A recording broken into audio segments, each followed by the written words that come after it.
Un sismo, también llamado terremoto, corresponde al proceso de generación de ondas y su posterior propagación por el interior de la Tierra. Como miramos en la ilustración, se componen de varias partes: epicentro, hipocentro, ondas sísmicas, la falla en la que se produce el terremoto. En este caso, clasificaremos a los terremotos según su fuente de origen y cercanía a los límites o fronteras entre las placas tectónicas. Aquí se agrupan entre los terremotos interplaca y los terremotos intraplaca. Aquí tenemos un ejemplo de un terremoto interplaca y aquí dos ejemplos de terremotos intraplaca, generados por el proceso de subducción de la placa de Nazca y la placa sudamericana. Los terremotos interplacas se generan del contacto entre dos placas, el resultado de los procesos geológicos de la subducción, hundiéndose por lo general una placa litosférica debajo del borde de otra placa. A esta placa se la denomina placa subducida.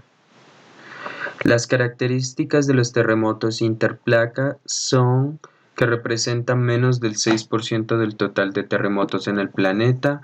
Sus hipocentros van de los 70 a los 300 kilómetros de profundidad. Su gran mayoría se produce en las zonas de subducción y sus hipocentros se determinan en el plano de Venus. Aquí tenemos algunos ejemplos, como lo es el terremoto de la frontera colombo-ecuatoriana de 1906, que registró 8.8 en la escala de magnitud del momento, con 1.500 muertos. Una ilustración de esmeraldas después del terremoto. El segundo ejemplo es el terremoto de Maule de 2010, que registró 8.7 en la escala de magnitud del momento y generó 1.100 muertos y centenares de desaparecidos. Los terremotos intraplaca.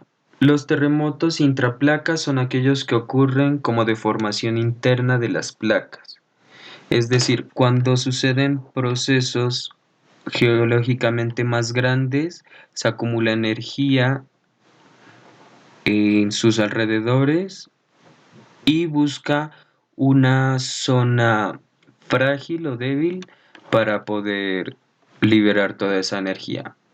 A este proceso se le llama sismos intraplaca en la corteza oceánica o sismos intraplaca en la corteza continental. Son los sismos que se presentan en las fallas geológicas, representan el 85% de los sismos en el planeta. Son más destructivos que los terremotos interplaca y los encontramos sus orígenes o focos en profundidades inferiores a los 70 kilómetros. Tenemos algunos ejemplos de terremotos interplaca, como lo son el terremoto del eje cafetero de 1999, que registró una cantidad de 6.4 en la escala de magnitud del momento, y el terremoto de Nueva Madrid de 1812, que registró, o que creemos que registró, 8.1 en la escala de magnitud del momento. En esta zona tenemos imágenes del terremoto del eje cafetero, que dejó 1.168 muertos, y en esta zona tenemos una ilustración del terremoto del condado de Nueva Madrid en Estados Unidos, que dejó centenares de desaparecidos.